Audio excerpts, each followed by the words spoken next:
How is it going, everyone? It's Johnny Bead here with another episode of the Streamer Stories podcast. My guest today is someone I've come close to quite recently, quite awesomely. I love this guy. It's DeepStackDave.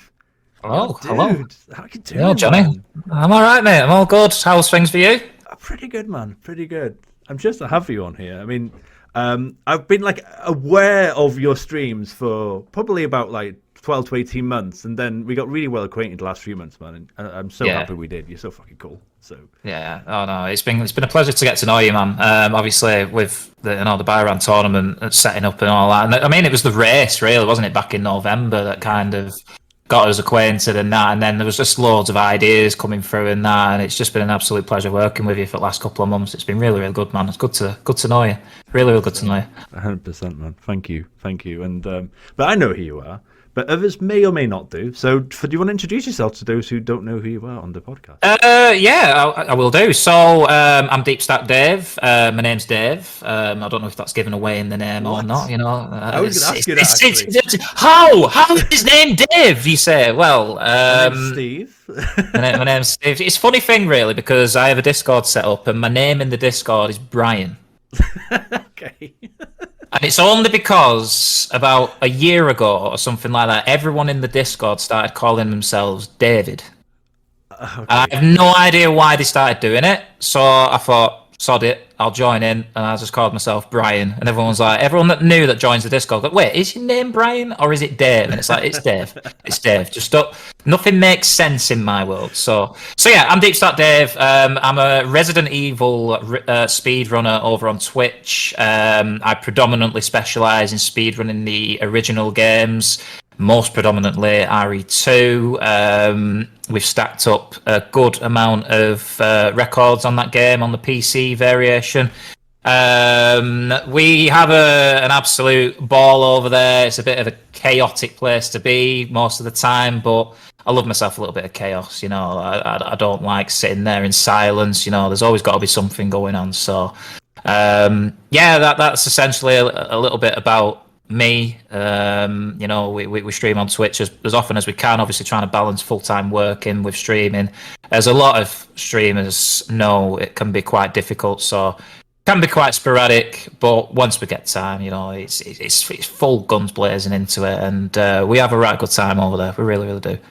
Yeah, I mean, we're gonna have to talk about your stream setup for sure. It's very unique. It's extremely unique. The politest way I could put it. I mean, you know, I won't give it away yet, but you know. Yeah. Unique is definitely a word, man. But yeah, definitely your vibe, man. I love your stuff. Yeah.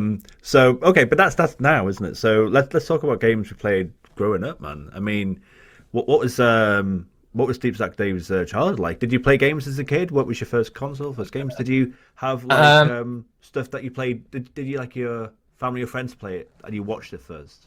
So, I mean, I come from a family that wasn't very money orientated. I had a single mum that lived at home with myself, my older brother, and my younger brother. And she was basically working full time to kind of put food on the table for us, but she always kind of got us the stuff that we wanted. And the first kind of experience that I had with any kind of video games was the Sega Mega Drive, which belonged to my older brother. And I always remember, I must have been about 3 or 4 at the time. I can't really remember much further back than that. I have a bad memory at the most of the times anyway, never mind remembering back to when I was 3 years old. So the first experience I had was playing Tetris. Okay. It was Tetris on the Sega for some reason. And I remember that being the first game I ever played. And it's only because it was the cartridge that was left in my brother's Sega Mega Drive, and he left it in there for a while. So that was kind of my first experience. But then I found this box, and I mean, it's a chest. Okay. Like you know, you think pirate treasure. You open this chest up, and it had hundreds of Sega Mega Drive cartridges in there. And this was kind of like my playing field for a couple of years when I was a kid. There was Streets of Rage, there was Alien 3, I think it was, which was another game that I used to play a lot back in the day.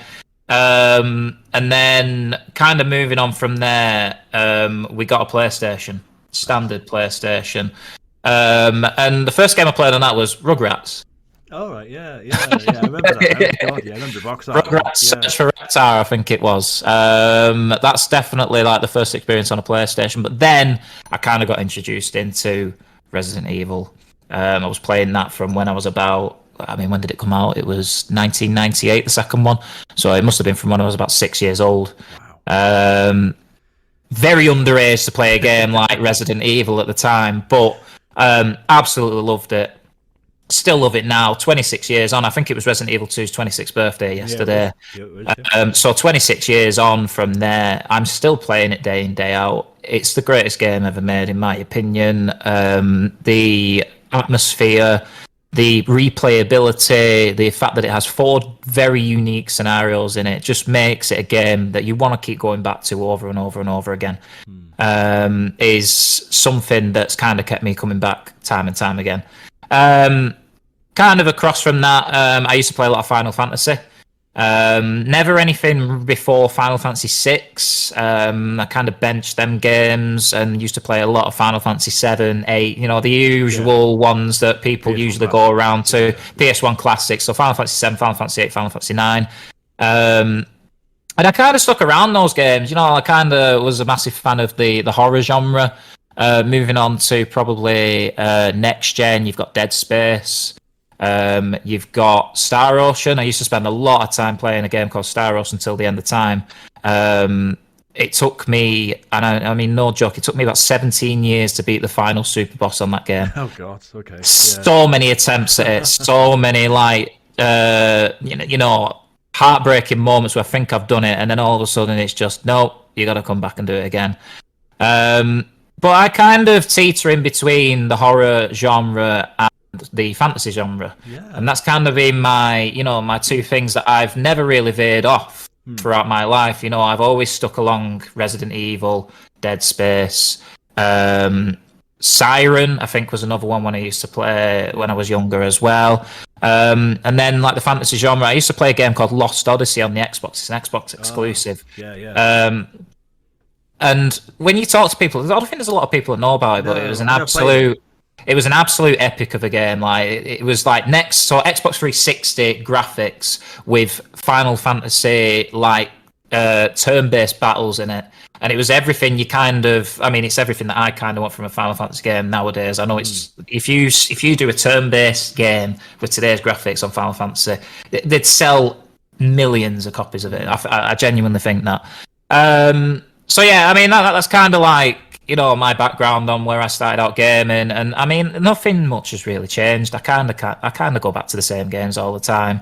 I love playing the old stuff, and then all of a sudden there's a new corker that comes out, and you kind of just get hooked on that as well. So yeah, that's kind of where I was at as a kid. Yeah, I believe it's interesting actually because I speak to obviously a lot of people on the podcast, and I obviously because of my favorite games are the same, Resident Evil and Final Fantasy.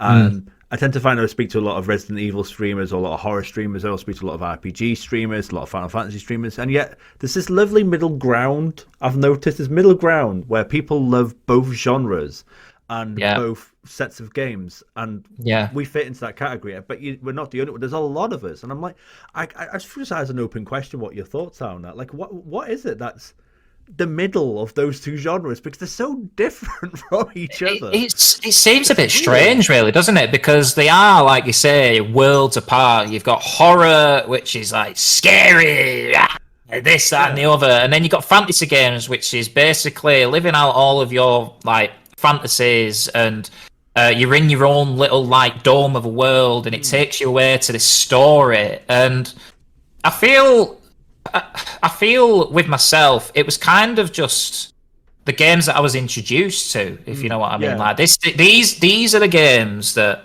you're being given in a way, or these are the games that you've kind of got at your opportunity, and they're the kind of games that I kind of latched onto. And I don't know whether like horror games have their own like story element to them. I don't think they have as much. They don't anywhere near have as much as your fantasy games do. They're built around the story, and the stories are a lot longer in them as well. But I think there's a natural progression through a horror game as well, and character development is definitely there as well. Yeah, and your fantasy games are all based around character development in a lot more details, a lot more cutscenes in them and stuff like that. And I mean, I would probably say, I love to see the progression of, say, like these characters from Resident Evil. They're not just included in one game. The character progression is within a multitude of games, and you get to see their progression that way. And I think that's why a few people will probably be drawn to both of them. Yeah. It seems like a bit of a far-fetched theory, but it's just a funny thing, isn't it? Like, I thought I'd ask that question out loud. Just to, it's an interesting concept, and I mean, from when you say, like, you've interviewed people before that have had exactly the same like thought tracks and exactly the same interests. It's not coincidence, is it? No, It's got to be something. I think a lot of it is to do with the PlayStation 1 as well. Like, let's be honest, Resident Evil and Final Fantasy were some of the biggest games on the PS1. Yeah, absolutely. I speak to a lot of people kind of similar age to us. I know you're a few years younger than me, but you grew up on the PS1 like I did. And I think that people who grew up on that console, same applies to like Metal Gear Solid. There's a lot of like people who play Resident Evil games and Metal Gear Solid have noticed. So again, I think it's like it's almost like a PlayStation 1 Spectrum almost. Yeah, kind of like not a genre that you're intrigued in, but an actual generation of console, and everything that came with that. So yeah, it's a very interesting idea, and it makes that makes a lot of sense. Definitely. Weird, but funny and awesome. But PS1, I mean, you grew up on that. I mean, 6 years old Resident Evil. So old age. 6 years old. I got my oldest son. Sorry, he's 11, and he's now playing all of the Resident Evils now. Like I kind of teetered him into Resident Evil 1 OG and Resident Evil 2 OG at 9. And now his mum's like giving him everything. He's now playing all of them. Like, I think that's too much, but okay, type of thing. Yeah, you've done it the right way, by the way, with the OGs. Oh, yeah. Fair play to that. Because you meet a lot of people that play the remakes nowadays, and they haven't played the OGs, and you say to them, you're missing out. They're so good. Yeah. And like, I know the remakes are good in their own way, but you get the lore, you get the original atmospheric feel from them games. And like anyone out there that's not played the OG Resident Evils and you played the remakes, give the OGs a go. They're incredible. They're absolutely incredible. They really are. I'm talking now as well. Like, there's so much pressure on Capcom on Twitter at the moment, isn't there? Because of the Tomb Raider trilogy remaster, Metal Gear Solid remaster. Like, come on, Capcom, what are you doing? Come on, sort yourselves out. We want a new game. They've got it now. Like, it's pretty much the only one left now, I think, from that era. Really, that needs to be done. Yeah. But where did they take it from here? That's a whole different conversation, isn't it? Where did we go? Did they do a Code Veronica remake? Did they do Resident Evil 9? Did they do Survivor? Did they do RE5? There's so many questions that need to be asked about that, and so many different theories behind it. But massive we'll be around that. Massive crossroads. Yeah, massive. At the moment. Okay, so we talked about Rugrats, talk about Resident Evil. Let's talk about Final Fantasy actually, because I never heard that from you. I didn't realize you were a massive RPG Final Fantasy fan. Obviously, we mostly talk about Resident Evil, don't we? It's what we're community in. Talk us about your memories of playing Final Fantasy games. I fucking love the games. So yeah. I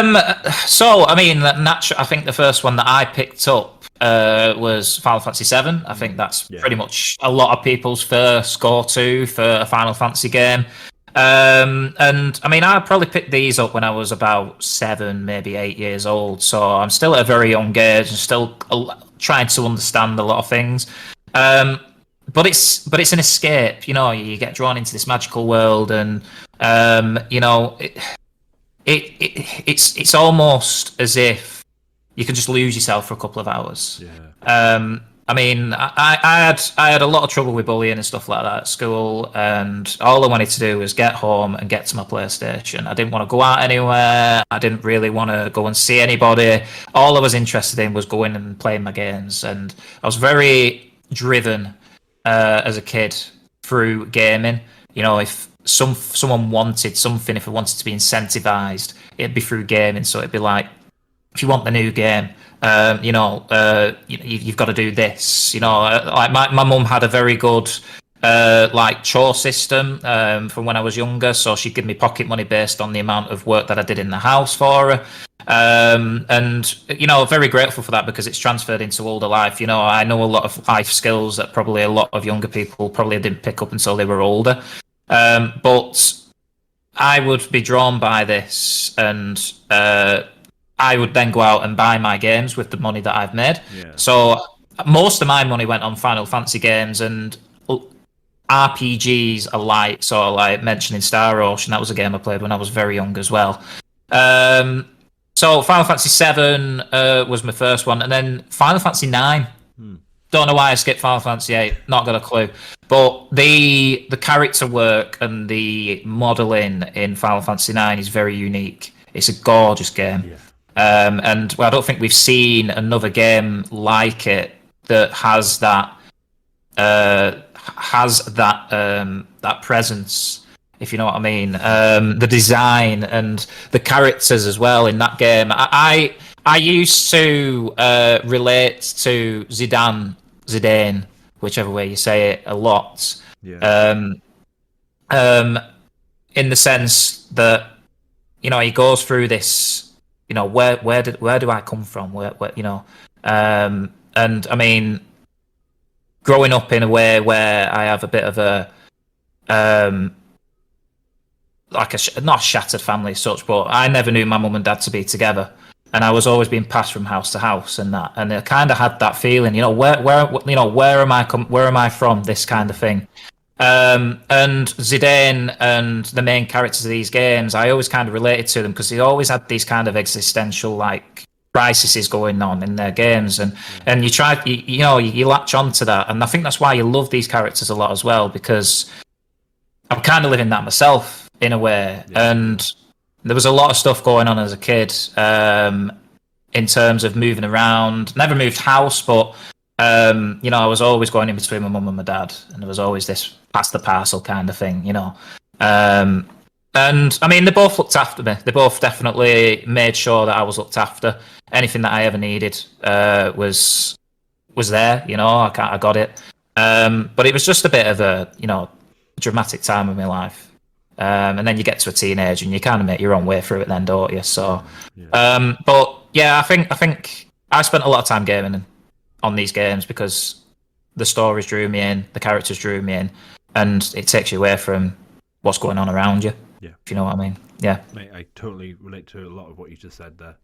I could talk about it. It's not my episode, but I could relate to a lot of what you said there. Actually, so that ring true with me, mate. So thanks for sharing that. And I'm sure there's a lot of people that probably would feel the same. It helped me a lot through my bullying period as well, and family crises and stuff. So yeah, mate. Yeah. Speaking to the choir for sure, mate. Yeah. But yeah, yeah. So I mean, yeah, Fantasy 9 is your favorite. Is that? Am I right? I'm getting those vibes. Yeah. So I mean, I always had this toss up between Final Fantasy 7 to Final Fantasy 10. Which one's my favorite? Yeah. Which one's my favorite? But Final Fantasy 9. I think I made that decision that it was my favorite 2 years ago. Actually, okay. I made it very late. I had this massive war in myself, going, "Which one's my favorite?" And I never knew my favorite. But the more I see Final Fantasy 9, the more I love it. Did you see the Memoria Project YouTube video that came out a few months ago? Yeah, I've seen it. Yeah, it looks gorgeous, isn't it? It's amazing. Oh man, I can't if they manage to get a full scale of that done. Oh yeah. You won't see me for a month. No. You won't see me for a month. You might as well just think I'm dead. Yeah. Because I'll just be sat here going, yeah. I need to play this. Yeah, we'll check in maybe once an hour every 2 weeks and see. Yeah. That sounds like a good idea. Yeah. You still alive? Yeah. Still alive? Yeah, just about. Yeah. Have you eaten today? No? Go and eat. Yeah. All right, okay. All right, no worries. Catch you in a bit. Yeah. Oh, man, yeah. I actually kind of did that with Fantasy 7 Remake came out, because it was a pandemic, obviously, wasn't it? Oh, God, yeah. It came out during COVID, didn't it? Yeah, it did. So I said to my wife, I said, right, okay, I'm just going to buy myself a fucking bucket load of snacks. I am playing this game straight for a week. Yeah. And I did. Yeah. I did. It was the best time of my life. I did the same.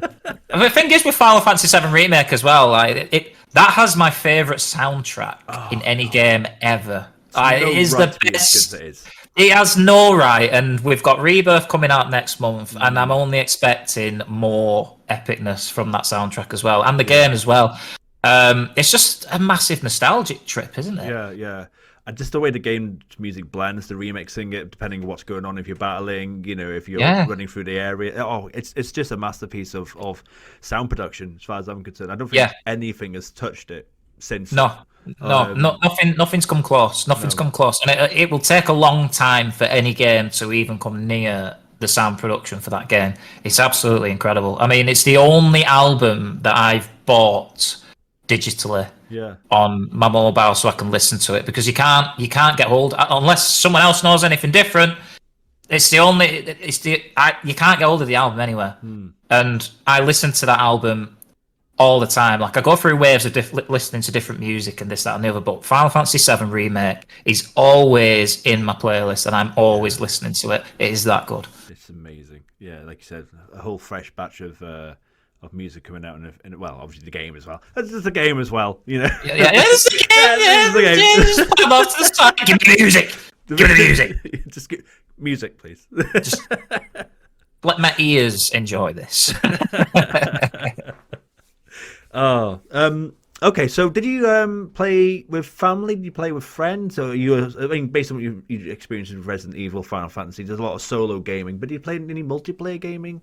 No, mainly I gamed on my own. There'd be a period of high school where I used to go around to my mate's house, and he introduced me to Nintendo, because I never played any Nintendo when I was younger, and Nintendo was new to me, and I was like, "Ooh, what's going on here?" So I was introduced to like Mario and all that kind of stuff when I was 11 and 12 years old, and we used to play a lot of multiplayer games on there, because I think Nintendo games are a lot more multiplayer based. Yeah. And he used to play stuff like what's it called, WarioWare. Do you remember that one? Yeah. He used to play Mario Kart. Mario Kart is obviously a staple, isn't it? What else? God, there were loads of games that he used to play. So that's kind of the only multiplayer gaming that I used to do as a kid. I never had internet at home. And lo and behold, I left home at 18 years old, and a week later, my mum got internet. I'm not going to go into that. I'm not going to go into that. Okay. I'm not going to go into that. Nope. I think it's pure coincidence, I know. Is it? Anyway. So I never had the opportunity to do any online gaming when I was at home. But I've made up for that in the last 10 years. I've done plenty of multiplayer gaming since then. Played a lot of Fortnite when that first came out. It's probably not a popular opinion amongst the most, but it was a very enjoyable game when it first came out. Kind of just lost its identity for a while, in my opinion. What else did I used to play? I played a bit of COD, played a bit of Valorant, that kind of stuff. But one thing that I've realised is I'm not very good at first-person shooters, especially in a player versus player world. So I kind of usually keep the multiplayer gaming to a minimum, because I just like to get lost in my game and stuff like that. And most of the multiplayer gaming out there requires you to have an element of skill, especially nowadays. And I just don't have that skill. I'm all for having a bit of fun, but I'm far too competitive just to have fun. I want to win. Are you? I want to win. I always want to win. And if I don't win, as people know on my stream, I can throw a bit of a paddy. True. Yeah, as Johnny knows. Oh, it's funny though. Yeah. You got to make it comical. You can't just be smashing stuff up. You got to make it somewhat comical, haven't you? Yeah, exactly. So, in terms of like games that you've played over the years, you've played a lot. Obviously, is there any games that you've played that you'd say like bad games? Like, what are the worst games you've played? And obviously, that could be like disappointingly bad, or that could be just like downright awful, bad, buggy, blah blah blah blah blah. Is there any games that come to mind when you think about? I'm quite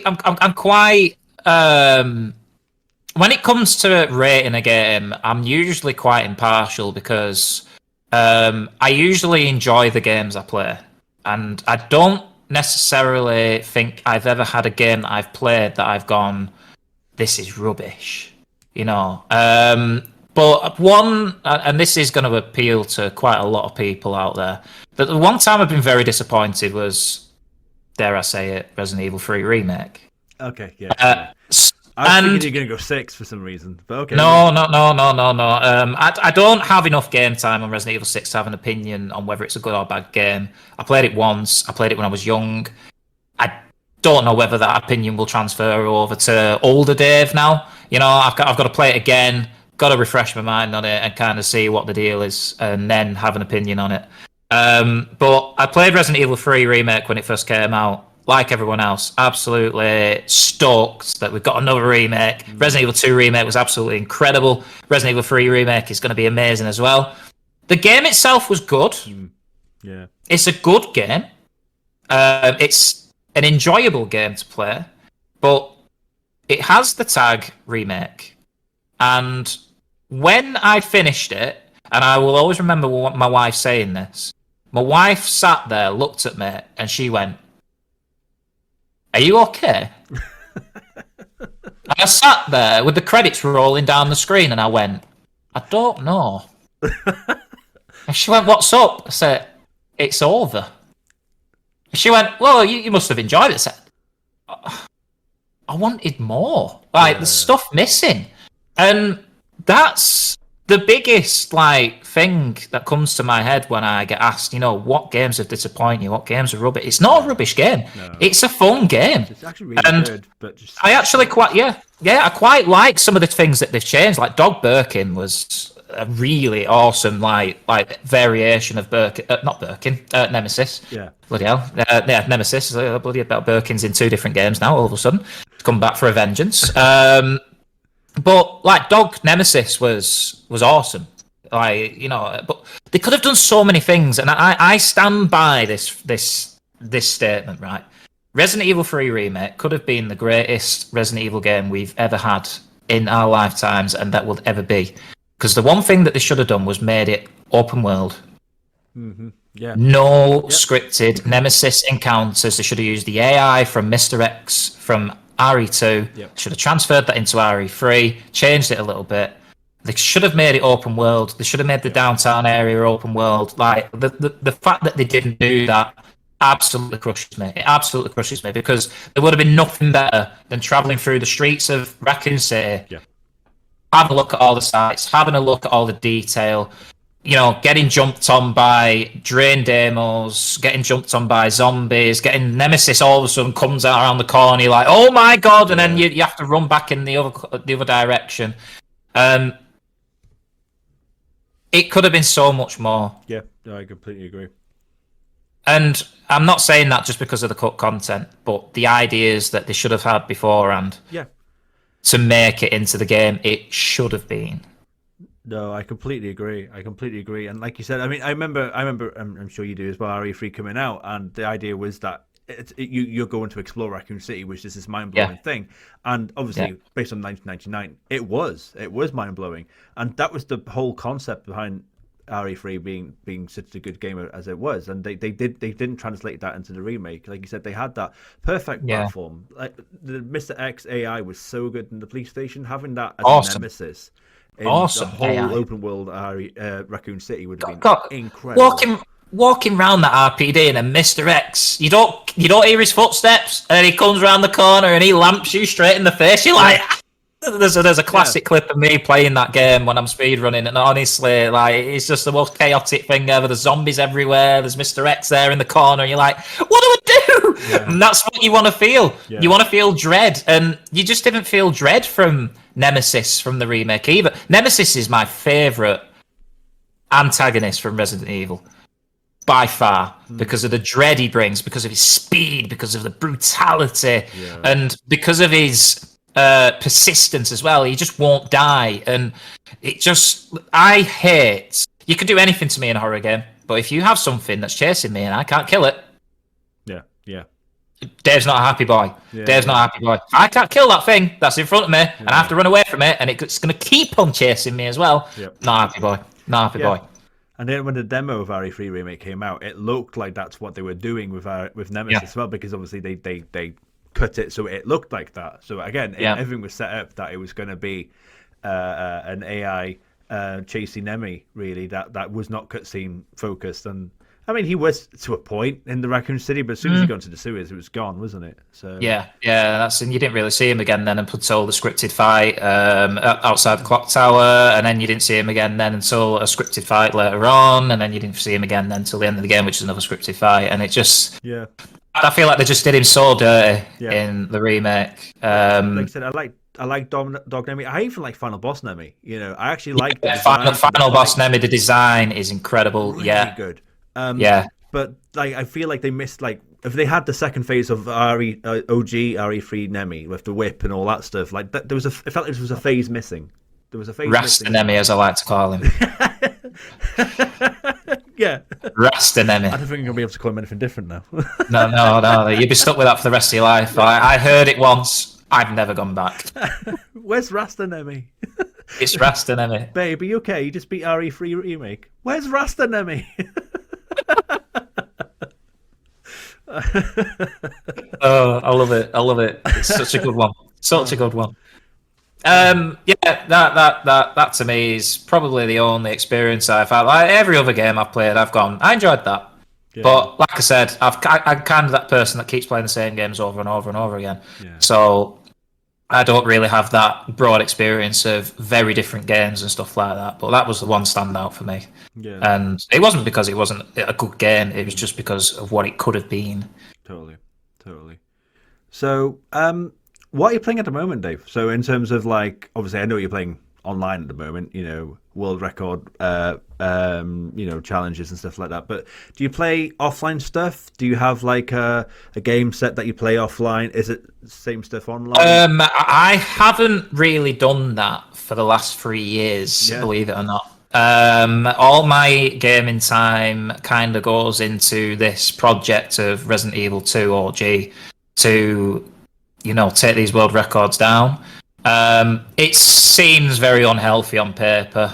You're kind of coming home and you're going, right, okay, back to the grind again. I have been playing a little bit of Final Fantasy IX again in between. I was watching a couple of streamers play it a couple of months back, and I actually loaded the PlayStation up for the first time in about 2 years the other day, and started playing through that again, which I'm kind of enjoying. But again, just the sessions that I do in between, like casual gaming, are quite broad apart. A lot of my free time kind of goes embedded into the speed runs and that. But I enjoy the speedruns. Yeah. I get a lot of fun out of jumping online, streaming, getting to talk to everybody, and smashing some runs out. I enjoy doing that. So I don't have the craving to kind of come offline and play some games offline, if you know what I mean. Yeah. I'm very intrigued by this Pal World. Yeah, that's taken over at the moment, isn't it? Very intrigued by it. Nox has asked me a couple of times if he wants to play that, so I might take some downtime outside of streams and actually, get stuck into a game for a change. So I might get stuck into that. But yeah, I mean, as well as anybody, Johnny. If when I'm online, I'm grinding, and when I'm not online, I'm at work and I'm either sleeping or this, that, and the other. So yeah. Let's talk about speedrunning then.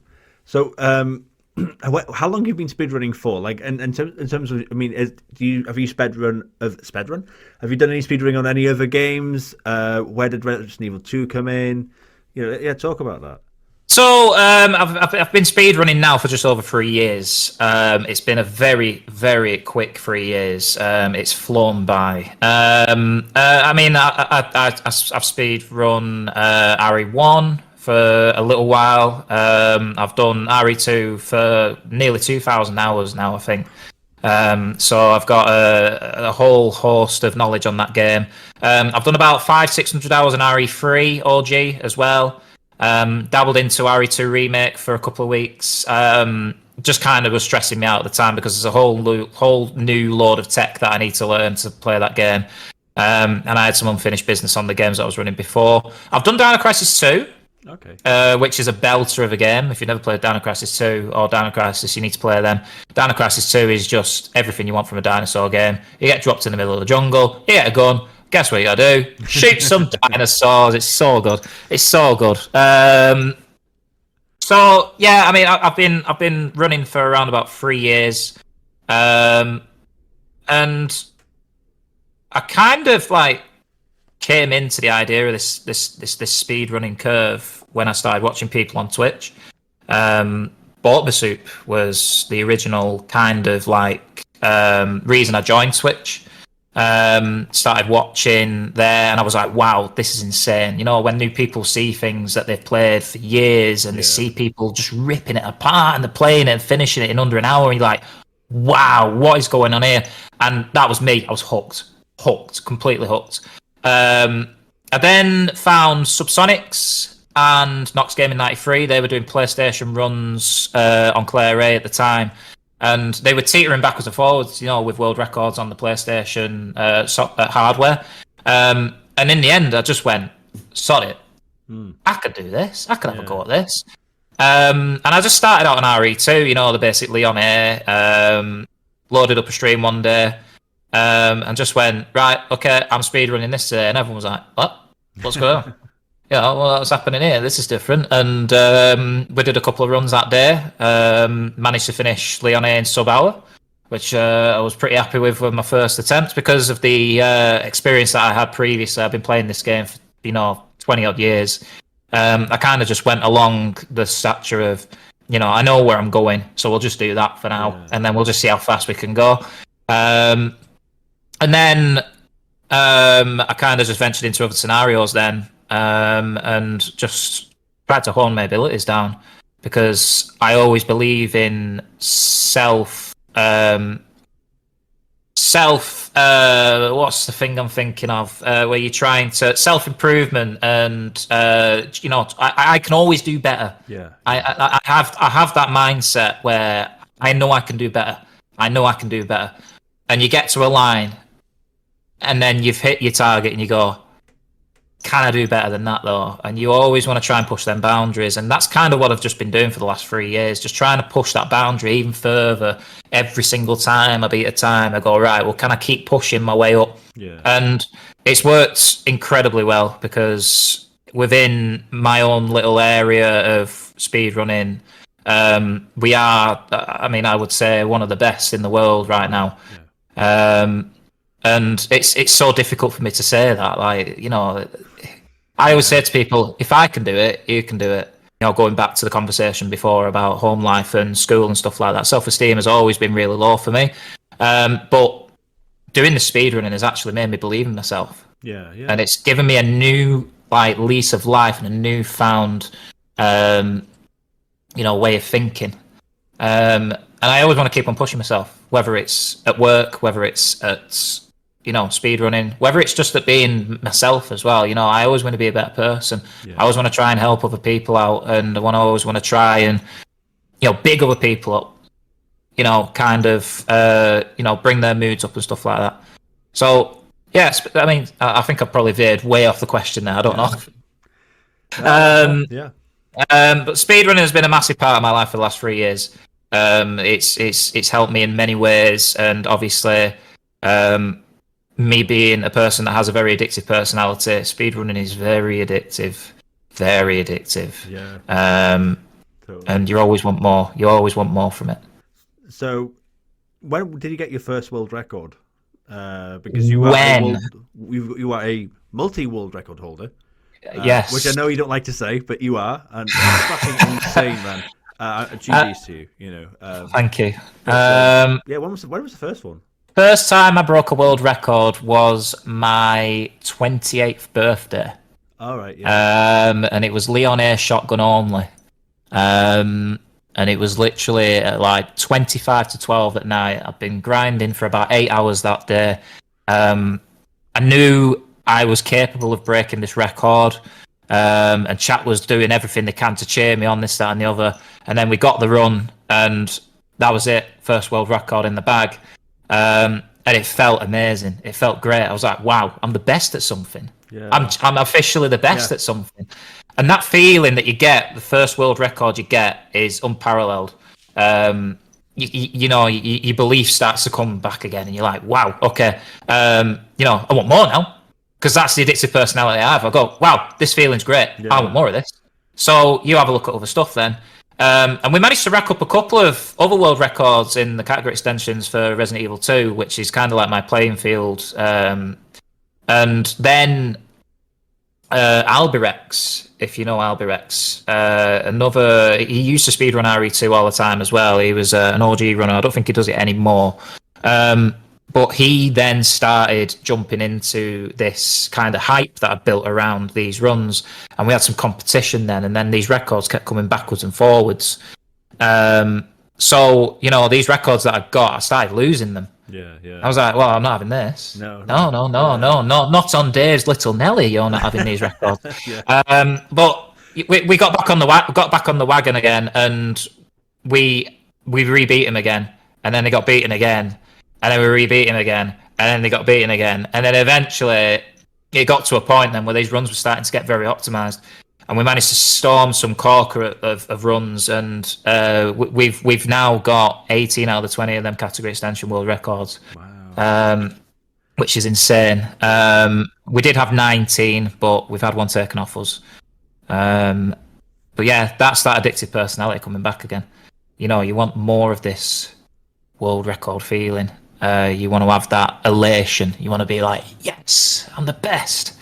And there's no feeling compared to it. You're very high up on the 100% though as well, aren't you? The main. Yeah, we have third place in Claire A. We have fifth place in Leon B. We have. I think didn't you beat? I think it was Pyramid K. I think it was, isn't it? We have a time quicker than Pyramid K. I mean, I'm almost certain that if Pyramid K goes back to grinding them categories, he'll get a better time for sure. He's an absolutely insane runner. He's like one of the most cracked OG Resident Evil speedrunners out there. Lance as well. Lance, I keep bigging Lance up. He's so good. And he will beat every record there is if he puts his motivation into it. I think if Lance had my motivation, we'd create a monster. Oh God, an absolute monster. Yeah. You don't want that monster navigating around. Put it that way. Oh wow, but yeah, no, it's amazing, man. And yeah, the grind. I don't know if it will ever stop really, or when it does.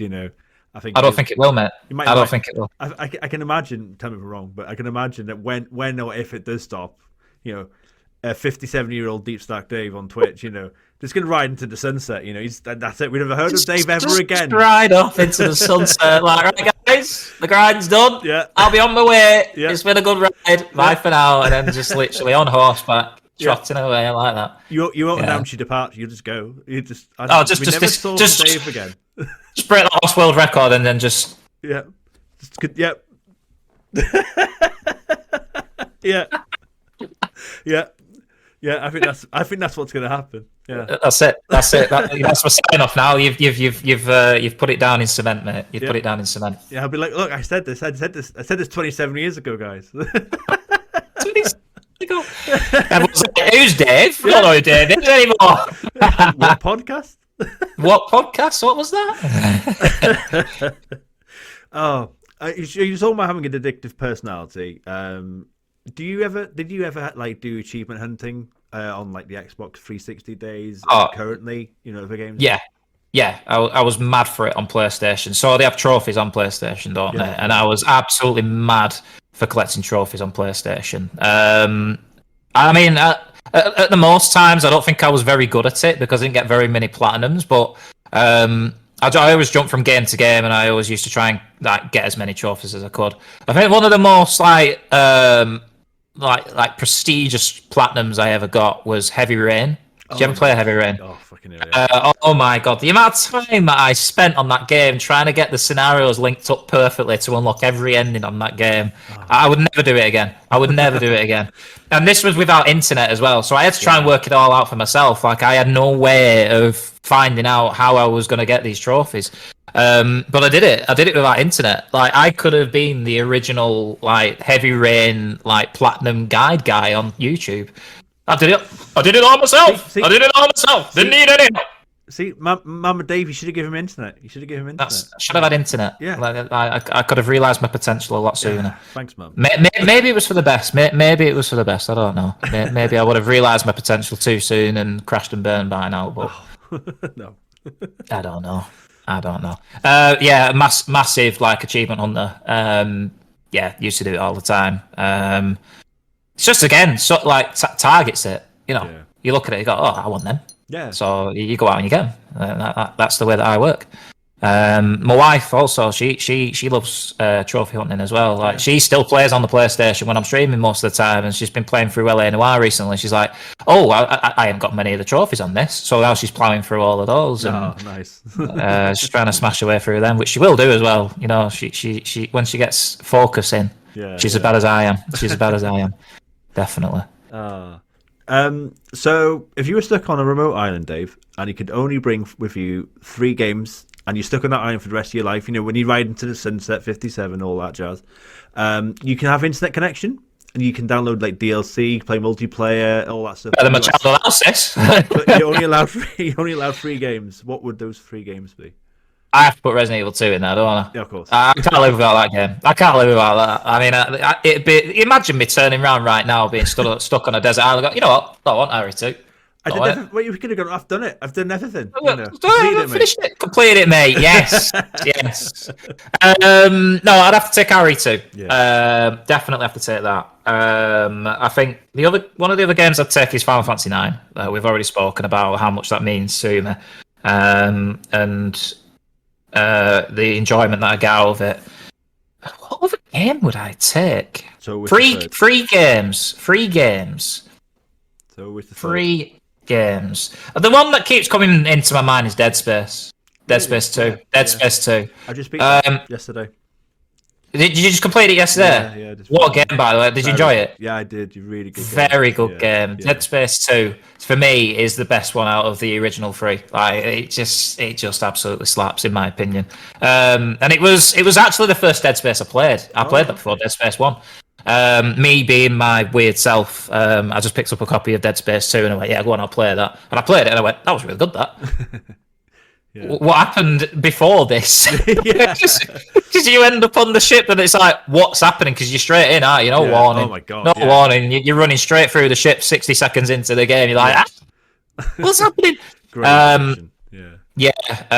So I think Dead Space 2 would be my third game.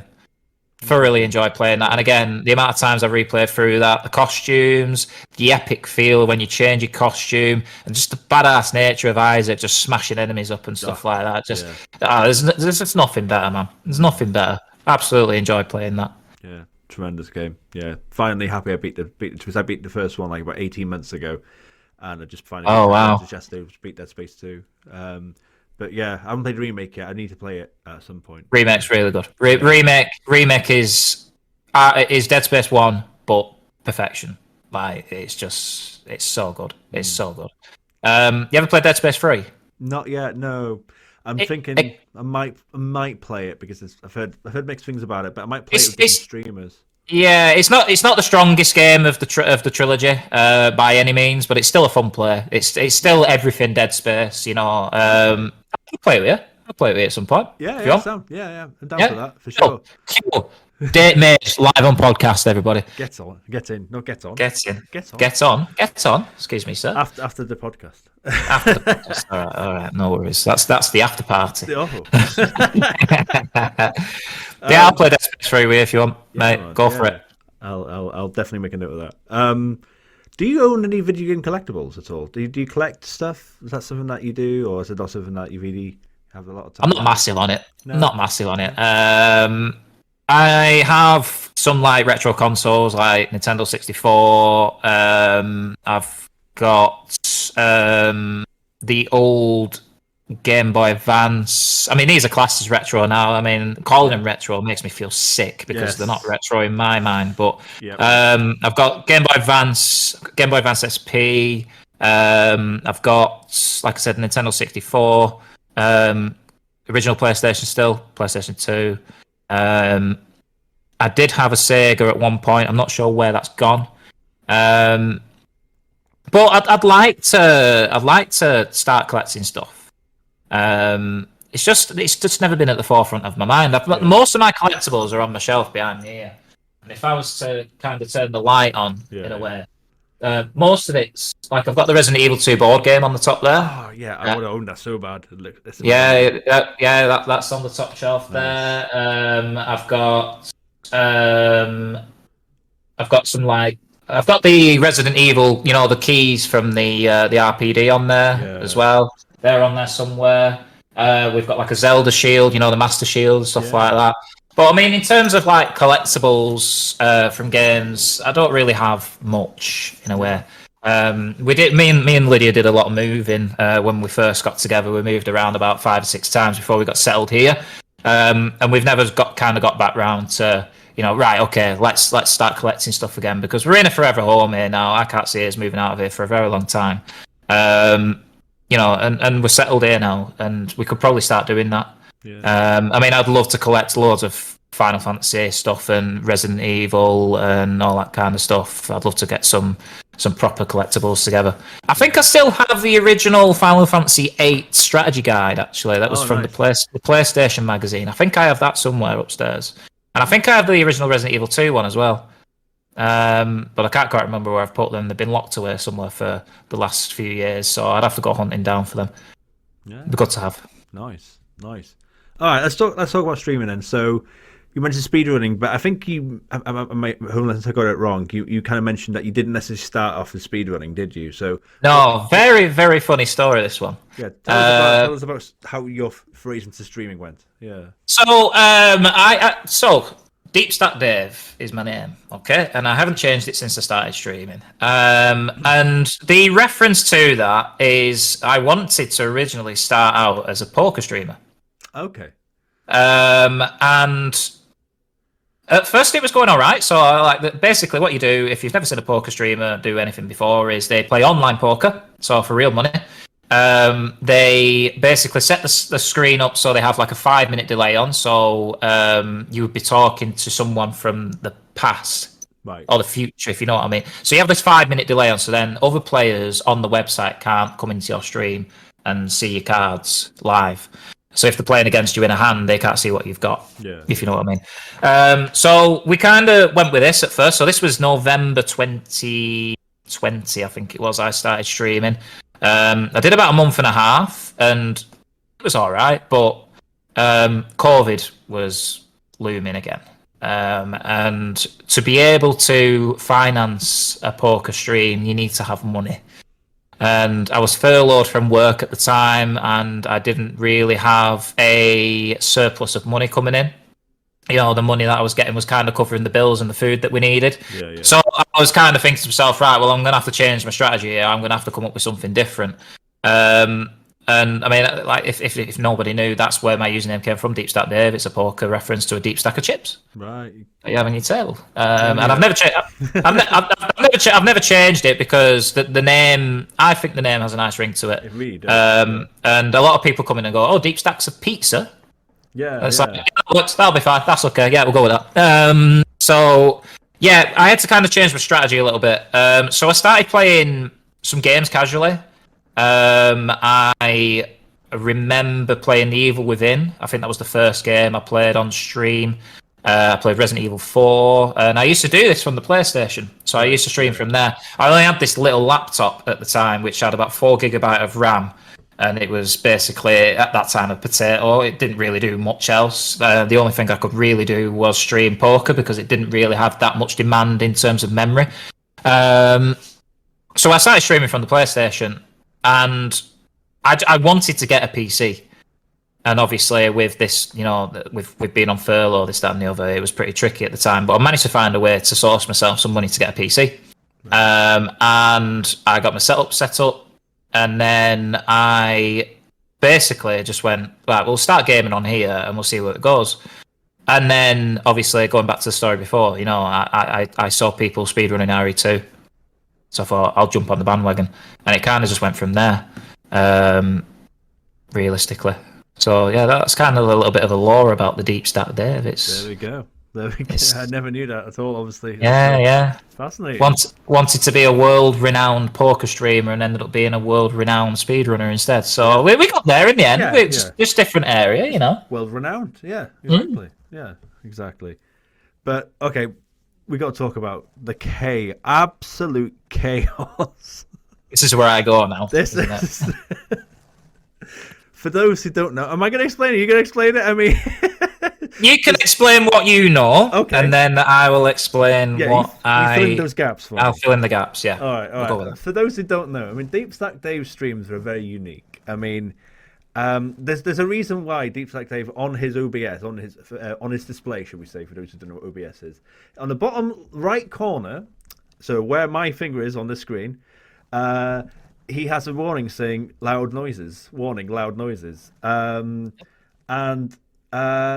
he's not wrong. it is pretty loud, isn't it? It's sometimes. Crazy. I still remember you going to your task manager and showing us how much is thrown into your PC for sound alert. Yeah, it's mental. So, I mean, where do we start with this? Because this is kind of like the elephant in the room with my stream. This is the Marmite, isn't it? Yes. You either love it or you hate it. I think there's no middle ground with this. No. So, I introduced a little piece of programming called Triggerfire about 2 years ago to my stream, which just basically allows you to play some little clips over the top of your stream while you're doing what you're doing, and your channel viewers can use channel points to be able to access them and use them. So at first, it was like just a little toy, so people to play around with. But I never put cooldowns on it. Right, because my channel was quiet and there wasn't really many people using it, so I never bothered with cooldowns. And then we started growing a little bit, and a few more people started coming in, and they liked what they saw, and they essentially started testing the waters a little bit. Now, me being as relaxed as I am. If I was to nip it in the bud there and then, there probably wouldn't have been a problem. But I quite enjoy this. This is quite fun. Yeah. This is actually quite a nice chaos for me. And I started thinking about my identity as a streamer, because I was kind of still trying to find who I was and what I wanted to do at that time. And I believe in the philosophy that if you want to make it as a streamer, you've got to be remembered. And to be remembered, you have to do something unique. And I can safely say that, there's a couple of other streamers that I know that adopt the same methods that I do. They have quite chaotic areas and lots of videos going off and sounds and that. But I feel that if you go into a DeepStackDave stream, you will always remember it. And you will always remember that time that you were in that channel. And what I find with a lot of people is they come in and they go, wow, this is like... It's not always like that. It's not 100% of the time. Recently, it's actually calmed down quite a lot. I think there was a phase where it was probably happening a bit too much, but I think recently it's probably calmed down quite a lot, and I think probably about 75-80% of the stream is actually nice and quiet now. And you have these moments of madness where people are coming in, they're absolutely, going crazy on it. I forgot what I was saying now. What was I saying? You've got to stand out from a crowd. Yeah. And this was kind of my niche, and I enjoyed it. I enjoy it, me. There's a lot of people coming, and obviously you're doing a speed run, and there's a lot of noise going off, and people go, "How are you able to concentrate with this amount of noise going on?" It's true. And it's a valid question, Dave. It's a very valid question. It's a very, very valid question. But that is years of being used to it. Yeah. That's just me used to it. And I'm very good at blocking noise out as well. Like if there's a really annoying noise going out, if there's a really annoying car alarm going off outside, I'll blank out within seconds, mate. Yeah. I'll hear it and I'll go, all right, okay, yeah. And the wife, literally 30 seconds later, go, is that not doing your head in? I'm like, no, because I blocked it out. Wow. Yeah. And I feel like what we've done on the channel is, I I've had moments where I've gone, maybe I should think about this, and maybe I should try and tweak this in a way that's going to work for me in the long run with my progression and my growth.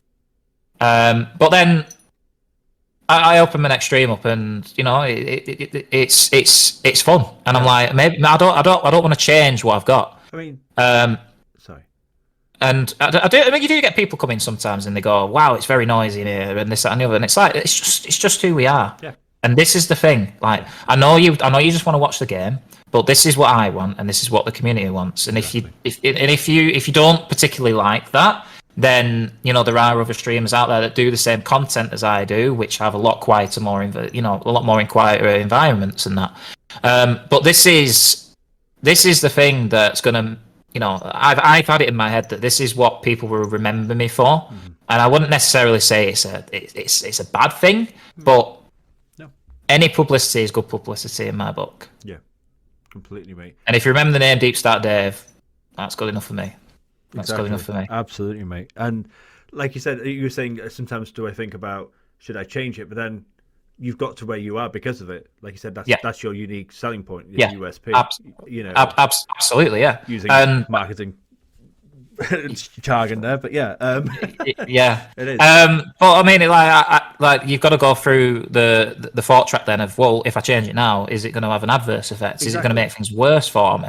Because people come here, to watch the runs and to have this type of fun. Yeah.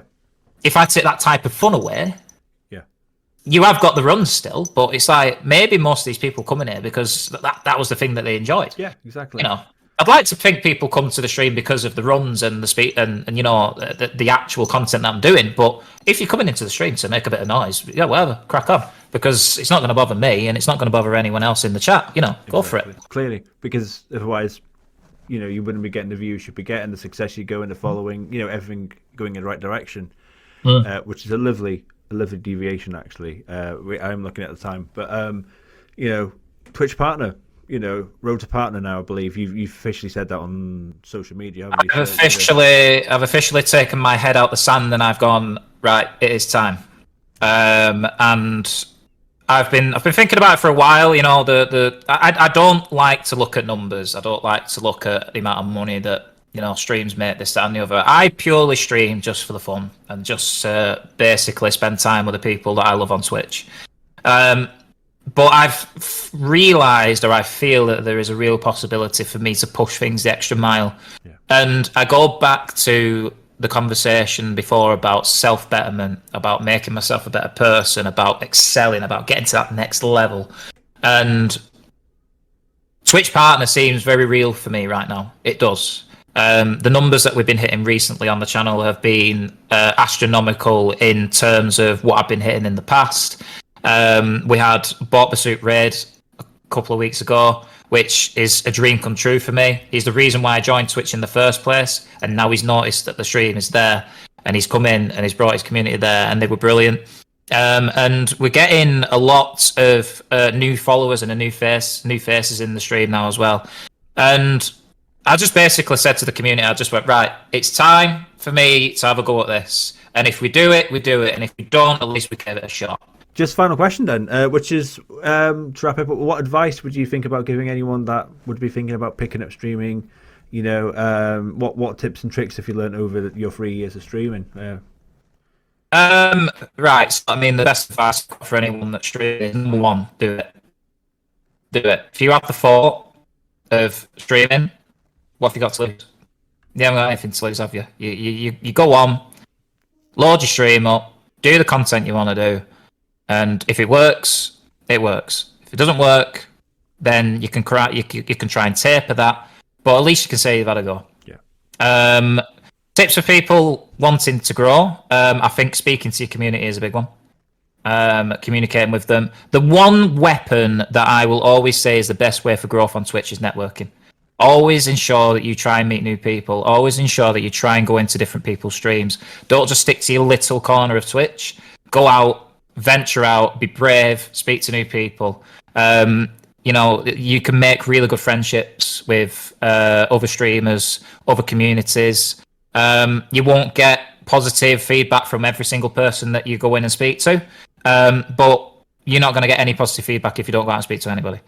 Networking for me has been the biggest way, and again, it's knowing the name. Get your name out there. As soon as people see your name, streaming, they go, wait, I know that name. Let's go and watch them. Let's go and see what's going on over there.